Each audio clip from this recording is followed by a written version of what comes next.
공부합니다. 하나님 감사합니다. 오늘 또 하나님께서 정해주신 거룩한 성일에 주의 존전에 주의 백성들이 나와서 무릎을 조아렸습니다.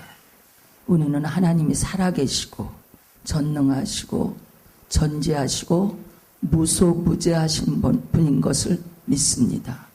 그래서 감히 그분 앞에 우리가 머리를 조아립니다. 우리 인생은 우리 마음대로 살 수가 없고 우리 인생은 우리의 뜻대로 하나도 이루어지는 것이 없는 줄로 압니다. 그래서 전능하신 하나님 앞에 내 삶을 맡겨보겠다 하고 주 앞에 나왔습니다. 이 시간 이후로 아버지 오늘도 새로 나오신 하나님의 귀한 자녀도 하나님께서 붙들어 주셔서 우리 인생 끝날 때까지 임마누엘 하시고 주님 우리의 길을 인도하여 주시옵소서. 그래서 우리가 사는 순간순간마다 하나님의 임재를 경험하며 살 수 있도록 도와주소서. 오늘도 생명의 말씀을 사모합니다. 마음을 열어서 그 말씀을 잘 받아들여서 내 양식이 될 수 있도록 도와주시옵소서. 할렐루야 감사하고 예수님의 이름으로 기도하옵나이다. 아멘. 지난주까지는 우리가 지금 예수님이 누구신가? 예수 그리스도에서 대해서 집중적으로 우리가 공부를 지금 하고 있는데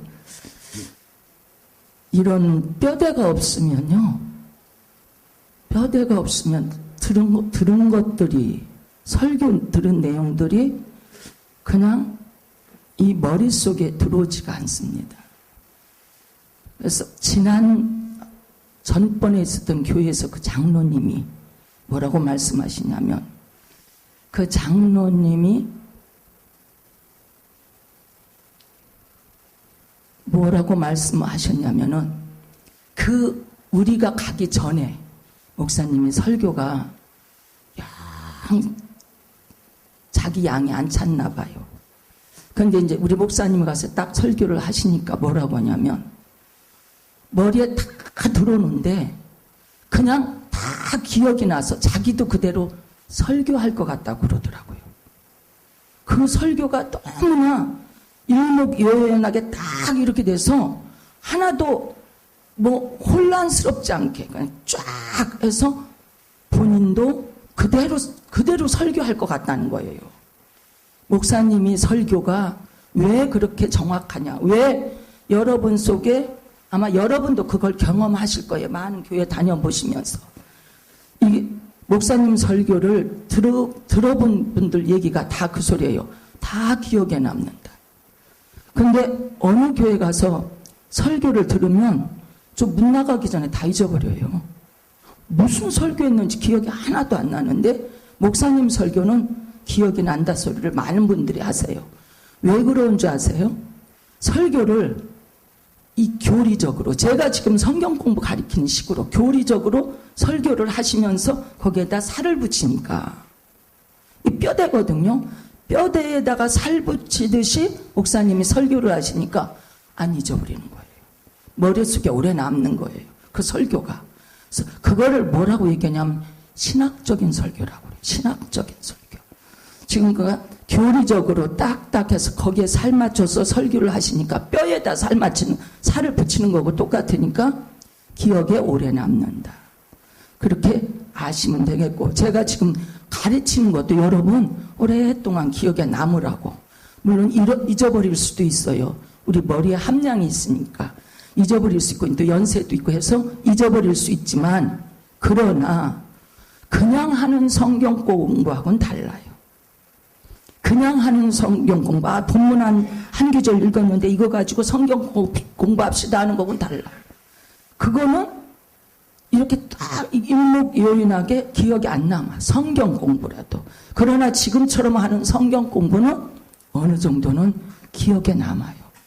그래서 제가 드리는 성경 공부가 말하자면 교리적인 성경 공부예요. 이거를 이제 전문 용어로 조직신학이라고 그래요. 조직신학. 여러분 지금 수준 높은 공부를 하고 있습니다. 신학교 처음 들어가면 이런 공부 안 시켜줘요. 그냥 성경 뭐 신약에는 신약에는 마태복음, 마가, 누가 뭐 몇 권 있고 거기에는 본문에 뭐가 있고 이런 거 가르쳐줘요. 신학교 가면. 저도 그렇게 배웠으니까. 그렇게 배우면서 남는 게 없어요. 저한테. 별로 남는 게 없더라고요. 근데 대학원 가서 이렇게 조직 신학적인 것을 배우니까 쫙 성경이 쫙 그냥 꿰져요. 전부. 그래서 여러분들 이 공부하면서 아마 많은 거 아마 열심히 이 말씀을 한번 들어봐야 되겠다. 이 말씀을 한번 공부해야 되겠다 하고 사모하는 사람이 있으면은, 사모하는 분들이 있으면은 아마 이 공부를 하면서 기억이 오랫동안 남을 겁니다. 근데 우리가 신학교에서 공부할 때 정말 남는 게 없었어요. 남는 게. 그냥 대학원에서 이걸 가르치는 거예요. 여러분의 수준이 지금 대학원 수준이에요. 대학원 수준의 공부를 지금 하고 있어요. 그러니까 얼마나 이게 높은 수준이에요. 그런데 제가 왜 그걸 알았냐, 왜 이걸 가르치냐, 제가 경험했기 때문에 그냥 성경 공부라는 식으로 가르치면은 제대로 남는 게 없겠다. 여러분들 머릿속에 오랫동안 입력될 수 있도록 하는 방법은 이거밖에 없다는 걸 제가 알았으니까 정말 교회라는 것을 처음 나왔어도 아마 이거 못 알아듣지는 않을 거예요. 못 알아듣지는. 왜? 제가 쉽게 가르치거든요. 학문적인 용어로 가르치는 게 아니에요. 지금 가르치는 게 전문적인 용어를 해서 여러분한테 가르치면 못 알아들어요. 못 알아들을 수가 있어요. 그러나 저는 그냥 쉽게 가르치잖아요. 같은 한국말이라고 다 못 알아들어요. 전문적인 용어는. 그래서 대학 나와도 못 알아듣더라고요. 명문대 나온 사람이 같이 공부했는데 교수들이 강의한 게 뭔지 하나도 모르겠대. 그분이 그러셔서 제가 깜짝 놀랐어요. 고대 나온 사람이거든요. 근데 자기는 1년 동안 헤맸대. 용어가 하나도 이해가 안 돼서. 1년을 헤맸대요. 신학교에서, 대학원에서. 그러니까 전문적인 용어는 저는 안 쓰고 이제 가장 알기 쉽게 제가 여러분들한테 지금 가르치고 있는데 이게 여러분의 신앙생활에 굉장히 도움이 됩니다. 그리고 여러분이 이거 하나님이 진짜 계셔? 하나님 진짜 계신가? 헷갈릴 때가 있고 의문이 올 때가 있어요. 교회 다니면서도 하나님 진짜 살아계셔? 하나님 계신 거야? 믿어지지가 않네. 이런 분들이 많아요. 근데 이렇게 공부해 놓으면 이게 믿어지게 돼 있어요. 하나님이 누구시다. 하나님 예수님이 누구시다. 그 다음에 성령님이 누구시다. 인간이 누구다. 이거 지금 차곡차곡 다 가리킬 거거든요. 교회가 어떤 곳이다. 그러니까 지금 이제 예수님에 대해서 가르치고 그 다음에 성령님에 대해서 가르칠 거예요. 그리고 인간에 대해서 가르칠 거예요. 인간이 어떤 존재인가. 성경, 제가 괜히 다른 학문에서 보고 여러분한테 가르치는 게 아니라 성경 속에 있는 것. 성경 속에 있는 것을 다 찾아내서 인간의 존재의 근원에 대해서도 여러분한테 가르쳐 줄 거고. 그래서 다음은 이제 이렇게 순서대로 인간이 누구냐. 인간이 누군지 모르는 사람이 많아요. 그냥 이 땅에 태어났으니까 사는 거고 또 뭐 크니까 결혼하고 직장 가지고 살고 그리고 자식 낳고 살면서 뭐 그냥 열심히 돈 벌어서 살고 이걸로 끝인 줄 알아요. 근데 그렇게만 생각하면요. 인간이요. 회의론에 빠져. 내가 뭐하고 살았지. 그냥 다람쥐 쳇바퀴 돌듯 이렇게 사는 내 존재가 뭐야. 내 존재가 과연 뭘까. 아마 조금 생각 없이 사는 사람은 또 그렇게 아닐 거고요. 생각 없이 그냥 하루하루 즐거운 마음으로 사는 사람은 그냥 깊이 생각 안 하겠지만 조금 깊이 들어가서 생각하면서 사색하면서 사는 사람들은 내가 과연 어떤 존재야. 내가 누구야. 내가 이렇게 살아서 다람쥐 쳇바퀴 돌듯 이렇게 살다 끝나는 게 내 인생이야? 그럼 뭐야 이게 남는 게 뭐야? 이런 회의론에 빠질 수도 있어요. 아마 깊이 생각하시는 철학적인 사고를 가지고 계신 분들은 내가 이렇게 사는 게 뭔지 모르겠다. 과연 나는 이렇게 사는 게 정당한가? 그럼 나는 그냥 그냥 나이 드니까 이제 자식들도 다 떠나고 나 혼자 사는데 그냥 잠자고 먹고 그냥 뭐 하루 그냥 지내고 반복되는 삶을 살면서 재미가 하나도 없다 생각할 수도 있어. 너무 재미없는 삶이다. 이렇게 살 수도 있어. 그런데 성경을 봐서 인간이 어떤 존재며 어떻게 살아야 되는 거에 대해서 알면은 그런 회의론에 빠질 수가 없어요. 그래서 정말 사람들이 우울증 걸리고 내가 왜 사나 그러잖아요. 그럼 때로는 그것이 깊어지면 자살도 하고 내 존재에 대해서 어떻다는 걸 모르면요 나이 들면 들수록 회의론에 빠져. 내가 그동안 살아온 거 보니까 뭐 없어. 남은 게 없어 나한테. 그럼 얼마나 그게 참 비극이에요 자신한테. 성경은 그런 걸 딱딱 짚어줘. 태어나면서부터 죽을 때까지 죽음 위의 삶. 그래서 내가 내 삶이 끝까지 긍정적으로 마인드를 바꾸게 돼요. 성경에 나오는 인간이 뭔가를 알면 그런 것들을 여러분한테 지금 가르쳐 주고 있어요. 그 다음에 이제 뭐 그것도 있고 죄도 있고 죄에 대해서 죄는 뭐냐, 마귀는 뭐냐, 교회는 뭐냐, 종말은 뭐냐 이런 거 이거 여러분 아마 죽을 때까지 들어도 다 못 들을 겁니다. 지금 공부가 저요 이거 대충 하고 아웃라인만 해줘요. 세부적으로 들어가지 않아요. 근데도 그냥 이렇게 더딘 거야. 워낙 많아가지고. 그래서 오늘은 예수님에 대해서 그동안 예수님의 예수 그리스도 예수님은 인간이라고 그랬죠. 100% 인간이야. 우리가 똑같이 100% 인간이다. 그래서 인자라고도 하고 사람의 아들이라고도 하고 여러 가지 그런 그 내용들을 지난주에 공부했죠. 예수라고는 그 이름 자체가 인간이라고는 자체잖아요. 그래서 한계가 있어요. 예수. 그렇지만 죄는 없지만 우리하고 똑같은 성정을 가지고 계신 분이에요.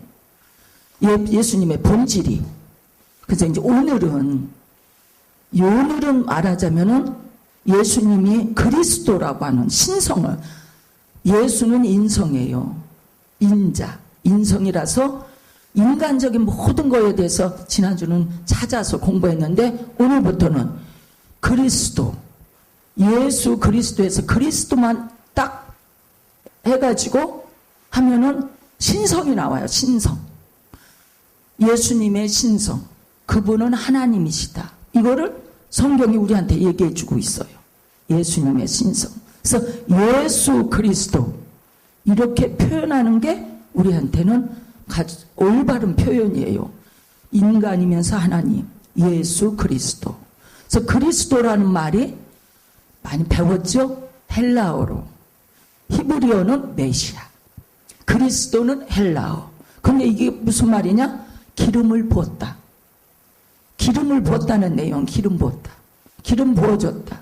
그런 내용인데 예수님만 기름 부으신 건 아니에요. 왜? 예수님 이전의 구약시대에도 기름을 부어줬어요. 누구한테? 왕에게, 제사장에게, 선지자에게. 왕을 세울 때 제사장들이 다 기름 부어서 안수해줘요. 그렇게는 내용, 구약시대에 3가지 직분을 가진 사람한테 기름을 부어요.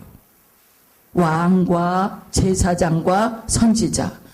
그런데 구약에는 그렇게 부었잖아요. 근데 신약에 와서 그분들이 예수님을 상징해요.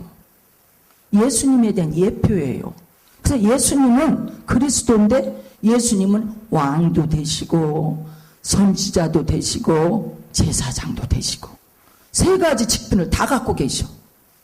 구약시대에 나온 분들은 1가지 직분씩만 갖고 있어요. 다윗만 빼고 나머지는 전부 왕, 선지자, 제사장이 다 직분들이 다 개별적으로 갖고 있는데 신약시대에 와가지고는요 예수님이 이 직분을 다 갖고 계세요. 왕도 되시고 선지자도 되시고 제사장도 되시고. 그러면 이게 무슨 의미냐? 왕이다. 왕은 통치권 있잖아요. 통치. 예수님은 예수 그리스도는 통치자세요. 뭐를 통치하시느냐? 셋째 하늘에서도 통치하시고 지구상에서도 통치하시고 통치자세요. 왕이고. 그리고 제사장이다 하는 의미는 구약시대 제사장은요, 제사를 지내는 거예요. 제사를 왜 지내는 줄 아세요? 백성들이 죄를 졌어. 죄를 져가지고 그냥 있으면 다 죽어. 죄 때문에 죽어요. 그러니까 제사장이 죄를 사하는 제사를 지내요. 짐승을 잡아서 죄를 사하게 하세요. 백성들의 죄를. 그래서 그러니까 예수님도 이 땅에 오셨을 때 죄를 사하노라고 하셨어요. 나는 죄를 사하러 왔다. 그러니까 네가 거기 당시에 바리새인들, 서기관들, 사두개인들, 종교 지도자들이 뭐라고 그래? 네가 뭐길래 죄를 사해? 네가 하나님이야? 하나님이라 죄를 사해? 너는 죄 살 자격이 없어. 이러고 종교 지도자들이 예수님을 향해서 비난했잖아요. 그러니까 예수님만이 죄를 사하셔. 그래서 예수님이 제사장이야. 신약시대에 오시면 세 가지 직분을 다 갖고 계셨댔죠. 그 다음에 이제 선지자적인 직분을 갖고 있어요. 구약시대의 선지자들은요, 죄에 대해서 지적하고 돌이키라고 회개하라 그러고 그렇게 선포했어요. 선지자들이 죄 진 사람을 향해서 죄 짓지 마. 너 그 죄 회개해. 그리고 하나님으로 돌이켜. 너 왜 우상 숭배해? 너 그거 회개하고 하나님으로 돌이켜. 이런 말을 해준 게 선지자예요. 구약시대. 근데 신약에 오니까 예수님이 회개하라. 천국이 가까웠노라. 이러시잖아요. 예수님이 처음에 오시자마자 세례받고 하신 말씀이 벌써 선지자적인 선포부터 먼저 하셨어. 회개하라. 하나님 나라가 가까웠다. 그렇게. 예수님은 세 가지 일을 다 하셨어. 왜? 세 가지 직분이 다 가지고 이 땅에 오신 분이기 때문에. 그리스도라고는 기름 붓는다는 이 의미가 이렇게 중요한 거예요. 그래서 예수님의 신성에 대해서 오늘 좀 얘기를 합니다. 요한복음 8장 42절에 보니까 예수께서 이르시되 하나님이 너희 아버지였으면 너희가 나를 사랑하였으리라. 이는 내가 하나님께로부터 나와서 왔음이라. 나는 스스로 온 것이 아니라 예수님 스스로 이 땅에 오시지 않았다고 강조하고 계세요. 아버지께서 나를 보내셨다. 아버지께서 나를 보내셨다. 하나님께로부터 왔다. 나는 인간이 아니다. 예수라고는 인간적인 이름이 있지만 본질적으로는 나는 하나님이야. 이 소리예요. 아버지가 보내서 왔어. 나는 이 땅에서 육신으로는 마리아 몸을 통해서 나왔지만 나는 인간이 될 수가 없어. 나는 하나님의 피를 받은 사람, 하나님의 씨를 받은 사람이야. 그 말씀이 있어요, 지금. 그런데 이 말씀, 하나님께로 나왔다는 말씀이 성경에 두 구절밖에 없어. 요한복음에 보니까 요한복음 16장 28절에도 보니까 그 말씀이 16장 28절. 내가 아버지에게서 나왔다. 여기 또 나왔어. 내가 아버지에게서 나와 세상에 왔고 내가 다시 세상을 떠나 아버지께로 가노라. 아버지가 보내셔서 왔는데 때가 되니까 나는 아버지한테 간다. 너희들은 흙에서 났지만 나는 흙에서 난 존재가 아니야. 본질적으로 달라. 내가 인간의 아들이지만 너희들하고는 본질이 달라. 이 소리예요. 지금 예수님이 하시는 말씀이. 근데 요 하나님으로 왔다는 소리가 지금 성경에 요한복음에만 2번 언급이 됐어요.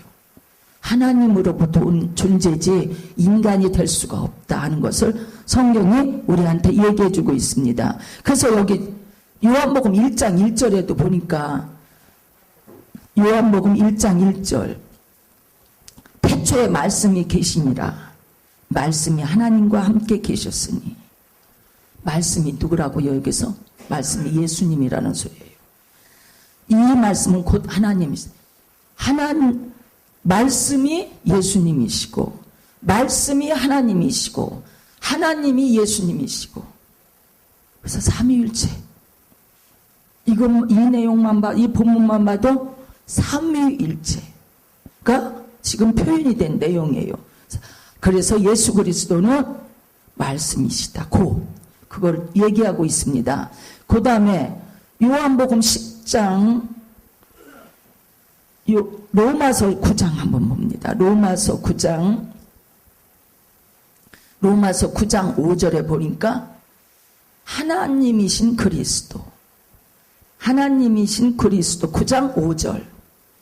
조상들도 그들의 것이요 육신으로 하면 그리스도가 그들에게서 나셨으니 그는 만물 위에 계셔 세세의 찬양을 받으실 하나님이시다.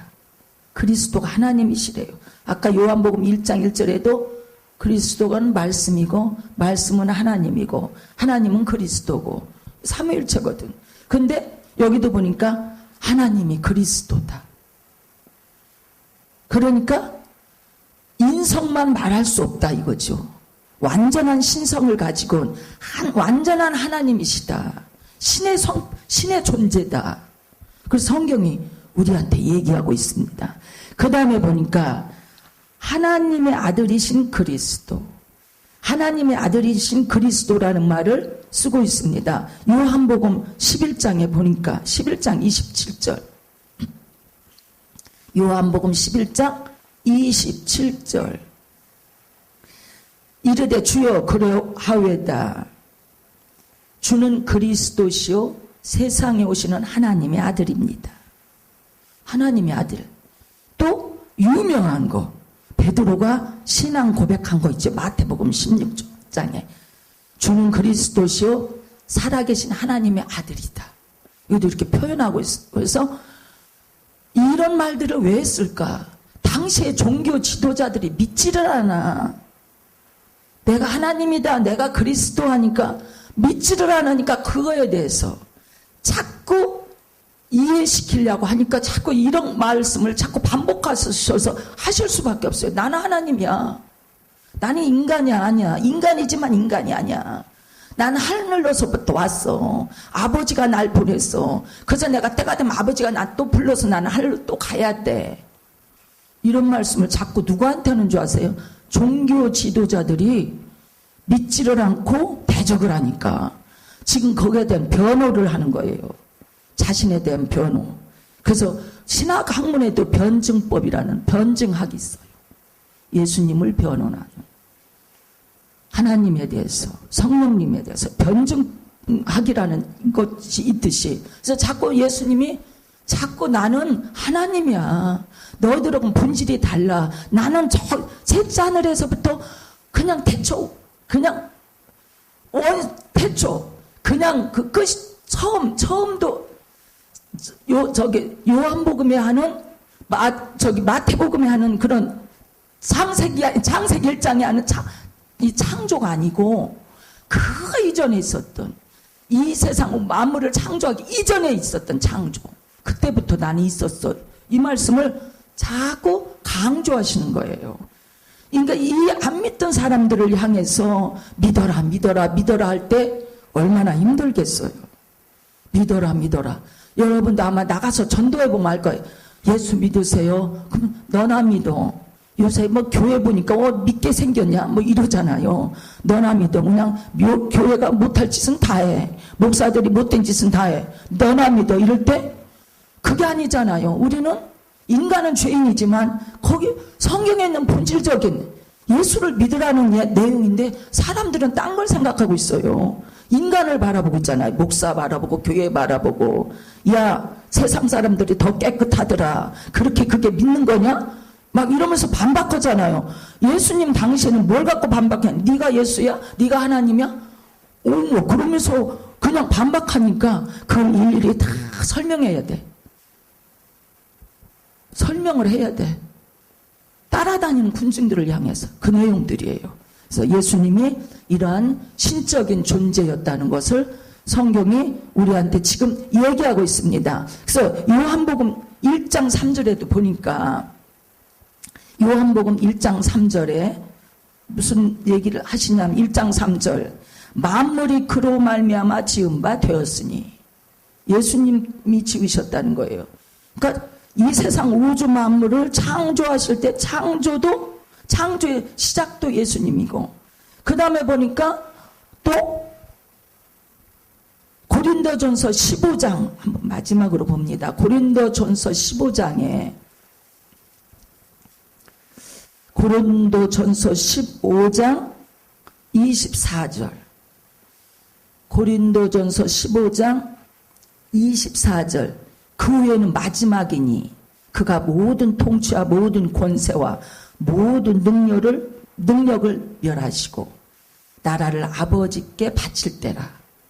이 세상에 통치하는 모든 것들이 다 예수님이 마지막 때는 다 멸하시고 그리고 하나님 아버지께 이 모든 걸 바칠 때가 온다. 그러니까 시작하실 때도 예수님이 계셨고 마지막 재림 때도 예수님이 계셔서 마무리하신다는 내용이 성경에서 우리한테 얘기해 주고 있습니다. 그래서 처음이다 마지막 알파와 오메가 이 말씀이 계시록에 계속 나오잖아요. 그래서 역사의 시작이고 종말이 예수님이에요. 예수님이 이 땅에서 주인공이야. 왜? 하나님이 셋째 하늘에서 그 모든 통치권을 주셨거든요. 예수님한테. 네가 다 통치해라 하셔서 이 땅에서 다 통치하고 마무리까지도 예수님이 하신다고 성경이 우리한테 기록하고 있습니다. 기도하겠습니다. 하나님 아버지 감사합니다. 우리는 예수 믿는다는 것이 우리가 가치로 따질 수가 없습니다. 가치로 말할 수가 없는 것입니다. 예수님이 이 땅에 오셔서 우리 인간을 구원하시기 위해서 정말 인간이 되셨는데 인간은 그 존재 자체로 우리는 정말 얼마나 우리한테는 가치를 따질 수 없는 귀한 존재인 것을 우리가 알게 도와주시옵소서. 오 아버지 하나님 오늘도 공부한 거 오 아버지 하나님 어느 정도는 다 기억하게 하시고 위기 때 힘들 때 어려울 때 이 모든 말씀을 기억해서 세움을 얻을 수 있도록 도와주시옵소서. 예수님의 이름으로 기도하옵나이다. 아멘.